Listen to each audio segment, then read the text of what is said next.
We're talking more than 2,000 people removing themselves from Arizona's donor registry in just 1 month. Donor advocates believe the big drop is directly related to recent news stories about organ donation across the country. Katie Sarton is living a healthy, happy life, traveling with her husband, spending time with family.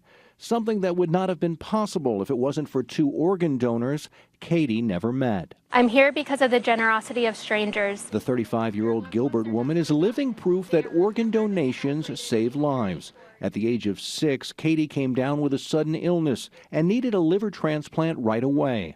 23 years later, she needed another one. My first donor allowed me to grow up, attend high school, graduate high school, go to college, study abroad, meet my husband, and just continue to make memories with my family.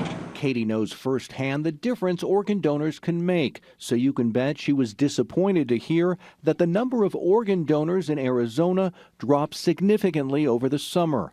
According to the Donor Network of Arizona, more than 2,500 people removed themselves from the donor registry in July. It was the largest single-month removal in the network's history. The big question is why. The number of people changing their minds about organ donation came around the same time the New York Times started publishing stories that raised concerns about how some organ donations were handled across the country. The investigation cited cases where medical teams prematurely removed organs from patients. The Donor Network of Arizona sent us this statement that read in part, "Donor registry removals in Arizona are increasing because of negative news stories about isolated organ donation cases in other states.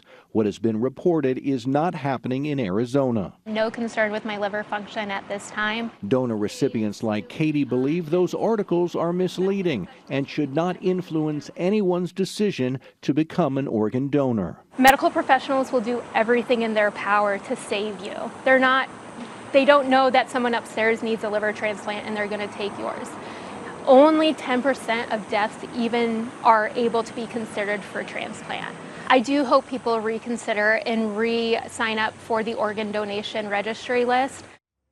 Now, a spokesperson with the Arizona Donor Network of Arizona says fewer registered donors means fewer transplants and more Arizonans who will die waiting. They're hoping more viewers will see this story and more people will sign up to become an organ donor. So signing up, that's rather easy, right? Yeah, most of the time people do it on their driver's license, like when you sign up or renew your driver's license. But if you haven't done that, you can also do it online. There's a website. We've got all the information. Just go to azfamily.com and click on a couple of things and you can sign right up to become an organ donor. Jason Berry, thanks for being on the News at 3. You bet.